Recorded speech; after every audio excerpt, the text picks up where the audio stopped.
आज इस वीडियो के माध्यम से आप लोगों को जो इंटर 8 से 2021 में बिहार बोर्ड के एग्जाम में बैठेंगे उनके लिए इतिहास विषय के अध्याय 5 और अध्याय 6 के ऐसे ऑब्जेक्टिव प्रश्नों का कलेक्शन लेकर आया हूं जो 2021 के परीक्षा में निश्चित तौर पर पूछे जाएंगे।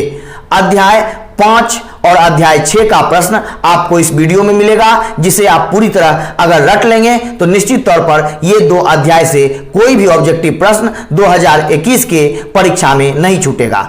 2021 के परीक्षा में जो प्रश्न पूछे जाएंगे वो अध्याय 5 से इस प्रकार हैं। अध्याय 5 में आपको पढ़ना है आईने अकबरी। तो सबसे पहला प्रश्न आपसे यहां से यही पूछा जाता है कि अकबरनामा के रचनाकार कौन हैं? तो इसका सही जवाब है अबुल फजल।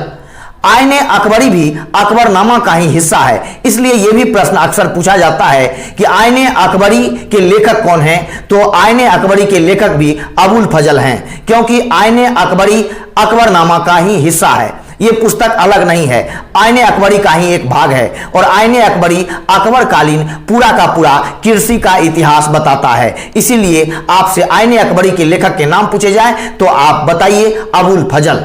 यहां से यह प्रश्न पूछा जाएगा कि आईने अकबरी कितने भागों में बटा हुआ है? तो आईने अकबरी 5 भागों में बटा हुआ है। अगर आपसे ऐसा पूछ दे कि अकबरनामा कितने भागों में बटा हुआ है, तो अकबरनामा 3 भागों में बटा हुआ है और अकबरनामा का तीसरा भाग ही आईने अकबरी कहलाता है। लेकिन अकबरनामा के आईने अकबरी के बारे में पूछे कि आईने अकबरी कितने भागों में बांटा गया है, तो आपको जवाब देना है 5 भाग। तो ये प्रश्न भी यहां से आते हैं। यहां से यह महत्वपूर्ण प्रश्न पूछा जाता है कि तंबाकू का सेवन सबसे पहले किस सम्राट ने किया था? तो यहां कुछ लोग कंफ्यूजन बस जहांगीर मारते हैं, लेकिन जहांगीर सही नहीं है, क्योंकि तंबाकू का सर्वप्रथम सेवन अकबर ने किया था। इसलिए इसका सही जवाब होगा अकबर, यानी तंबाकू का सबसे पहले सेवन अकबर ने किया था। लेकिन यहां से यह प्रश्न पूछा जाए कि तंबाकू पर प्रतिबंध किस शासक ने लगाया था? तो इसका सही जवाब होगा जहांगीर, यानी जहांगीर तंबाकू पर प्रतिबंध लगा दिया था। और यहां एक महत्वपूर्ण प्रश्न यह भी पूछा जाता है कि तंबाकू का पौधा भारत में किस देश से आया? तो इसका सही जवाब होगा पुर्तगाल। तंबाकू का पौधा भारत में पुर्तगाल से लाया गया। यहां से एक महत्वपूर्ण प्रश्न यह पूछा जाता है कि दिल्ली से दौलताबाद राजधानी परिवर्तित किसने किया था? तो इसका सही जवाब होगा मोहम्मद बिन तुगलक। हालांकि मोहम्मद बिन तुगलक की यह योजना असफल रही, लेकिन यह उनकी बड़ी सोच थी कि दिल्ली से दौलताबाद राजधानी को कर दिया जाए ताकि दक्षिण भारत के राज्य भी हमारे कब्जे में रहे। लेकिन यह योजना असफल रही, इसलिए इसका सही जवाब होगा मोहम्मद बिन तुगलक। यहां से आपको एक महत्वपूर्ण प्रश्न यह पूछा जाता है कि टोडरमल किसका वित्त मंत्री था? तो टोडरमल अकबर के दरबार का प्रसिद्ध वित्त मंत्री था।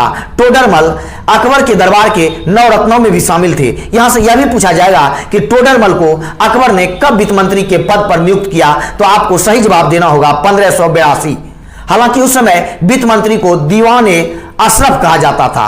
तो आपसे यहां से यह भी प्रश्न पूछा जाता है कि दीवाने अशरफ क्या था? तो यह वित्त विभाग का अध्यक्ष होता था। या आपसे यह भी प्रश्न पूछा जाएगा कि अकबर के काल में प्रसिद्ध दीवाने अशरफ कौन था? तो टोडरमल। यहां से एक महत्वपूर्ण प्रश्न पूछा जाता है कि आदम से लेकर अकबर तक की कहानी किस पुस्तक में मिलती है? तो इसका सही जवाब होगा अकबरनामा, यानी आदम से अकबर तक की कहानी किस पुस्तक में मिलती है? तो इसका सही जवाब होगा अकबरनामा।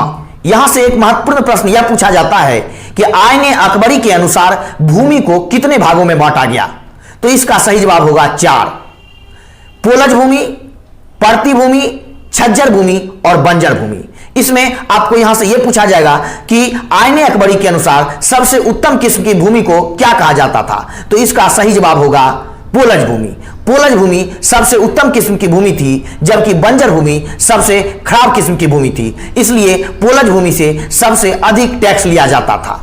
यहां से एक महत्वपूर्ण प्रश्न यह भी पूछा जाता है कुतुब मीनार का निर्माण कार्य किसने आरंभ किया था? कुतुब मीनार का निर्माण कार्य किसने आरंभ किया था? तो इसका सही जवाब होगा कुतुबुद्दीन ऐबक। लेकिन यहां ध्यान रखना यह है कि अगर आरंभ पूछा जाए तब आपको कुतुबुद्दीन ऐबक बताना है, लेकिन इसको पूरा करवाया था इल्तुतमिश। तो कभी कभी ऐसा भी प्रश्न आता है कि कुतुबुद्दीन ऐबक द्वारा आरंभ किए गए कुतुब मीनार के कार्य को पूरा किसने करवाया? तो इल्तुतमिश।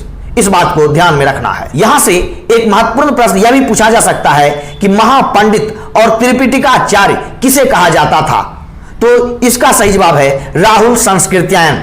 राहुल संस्कृत्यायन के बारे में एक बात और आप जान लें कि राहुल संस्कृत्यायन की दो महत्वपूर्ण पुस्तक बहुत प्रसिद्ध हुई, इसलिए इस पुस्तक का नाम भी पूछता है कि घुमक्कर शास्त्र और घुमक्कर स्वामी किसने लिखा? तो घुमक्कर शास्त्र और घुमक्कर स्वामी नामक दो महत्वपूर्ण पुस्तक राहुल संस्कृत्यायन की है, इसलिए आपसे ऐसा प्रश्न पूछेगा तो राहुल संस्कृत्यायन जवाब देंगे तो वो सही होगा। यहां से एक महत्वपूर्ण प्रश्न यह भी आ सकता है कि आईन-ए-अकबरी के अनुसार सर्वोत्तम प्रकार की फसल को क्या कहा जाता था? तो आईन-ए-अकबरी के अनुसार सर्वोत्तम प्रकार की फसल को जिन्स-ए-कामिल कहा जाता था।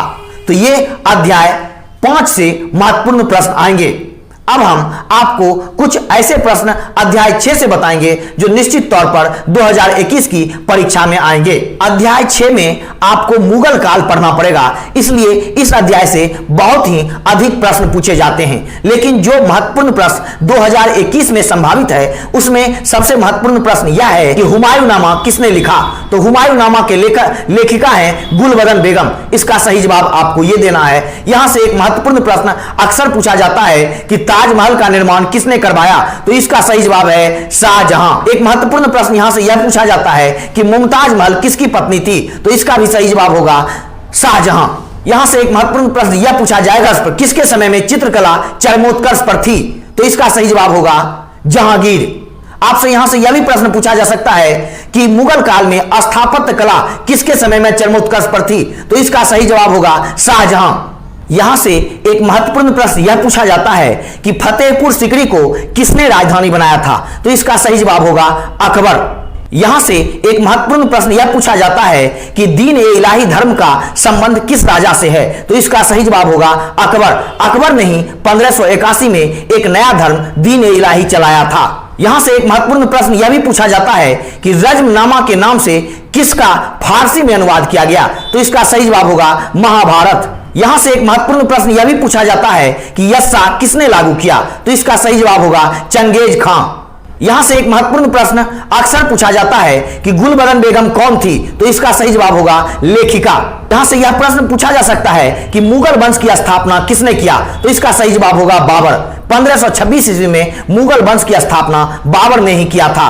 यहां से एक महत्वपूर्ण प्रश्न यह पूछा जाता है कि आलमगीर के नाम से कौन प्रसिद्ध हुए? तो इसका सही जवाब होगा औरंगजेब। आलमगीर के नाम से कौन प्रसिद्ध हुए? इसका सही जवाब होगा औरंगजेब। एक महत्वपूर्ण प्रश्न यह भी पूछा जाता है कि अकबर का संरक्षक बनकर किसने शासन किया? तो इसका सही जवाब होगा बैरम खां। यह भी प्रश्न पूछा जा सकता है कि दिल्ली में चांदनी चौक का निर्माण किसने किया? तो इसका सही जवाब होगा जहांआरा। यहां से सबसे महत्वपूर्ण प्रश्न यह पूछा जाता है कि औरंगजेब की मृत्यु कहां हुई थी? तो इसका सही जवाब है दक्षिण भारत। यानी यह पूछा जाएगा कि औरंगजेब ने अपने जीवन का आखिरी क्षण कहां बिताया था? तो इसका सही जवाब होगा दक्षिण भारत। यहां से आपको यह भी पूछा जाएगा कि पानीपत का प्रथम युद्ध कब हुआ था? तो इसका सही जवाब है 1526। पानीपत का पहला युद्ध 1526 में हुआ था, दूसरा युद्ध 1556 में हुआ था और तीसरा युद्ध 1761 में हुआ था। तो कम से कम पानीपत का पहला और दूसरा युद्ध आप याद रखेंगे तो इसका जवाब आप दे पाएंगे। एक महत्वपूर्ण प्रश्न यह भी पूछा जाता है कि सुलह-ए-कुल की नीति किसने अपनाया था? तो इसका सही जवाब होगा अकबर। आपको यहां से एक प्रश्न यह भी पूछा जाएगा कि किस प्रशासकीय सुधार के लिए शेर शाह सूरी को जाना जाता है? तो इसका जवाब होगा भूमि सुधार। एक यहां से यह भी प्रश्न पूछा जा सकता है मुगल काल में जिला को क्या कहा जाता था? तो इसका सही जवाब होगा सरकार। यहां से एक प्रश्न यह भी पूछा जाएगा कि बाबर चंगेज खां का कौन सा वंशज था? तो इसका सही जवाब है 14वां। यहां से यह भी प्रश्न पूछा जा सकता है कि नूरजहां का असली नाम क्या था? तो नूरजहां का असली नाम था मेहरुनिसा। या आपको ऐसे भी पूछा जा सकता है कि मेहरुनिसा किसका असली नाम था? तो इसका सही जवाब नूरजहां देना है। आपको यह भी पूछा जा सकता है कि अर्जुमंद बानो बेगम किसका असली नाम था? तो इसका सही जवाब होगा मुमताज महल। या आपको ऐसे भी पूछा जा सकता है कि मुमताज महल का असली नाम क्या था? तो अर्जुमंद बानो बेगम। यहां से एक प्रश्न यह भी पूछा जा सकता है कि अकबर द्वारा स्थापित दीन-ए-इलाही धर्म को मानने वाला एकमात्र हिंदू कौन था? तो इसका सही जवाब होगा बीरबल। बीरबल ही एकमात्र हिंदू था जिसने दीन-ए-इलाही को अपनाया था। यहां से एक प्रश्न यह भी आ सकता है कि हुमायूं ने एक दिन के लिए राजा किसे बनाया था? तो इसका सही जवाब होगा निजाम नामक भिश्ती। यह निजाम नामक भिश्ती के सहारे ही वह गंगा पार तब किया था जब उसके पीछे शेर शाह सूरी पड़ा हुआ था। तो निजाम ने इसका जान बचाया, इसीलिए जब पुनः हुमायूं भारत के राजा बने तब हुमायूं ने निजाम को एक दिन के लिए राजा बना दिया था और उसने एक दिन में चमड़े का सिक्का चलाकर अपने नाम को इतिहास में दर्ज कर लिया।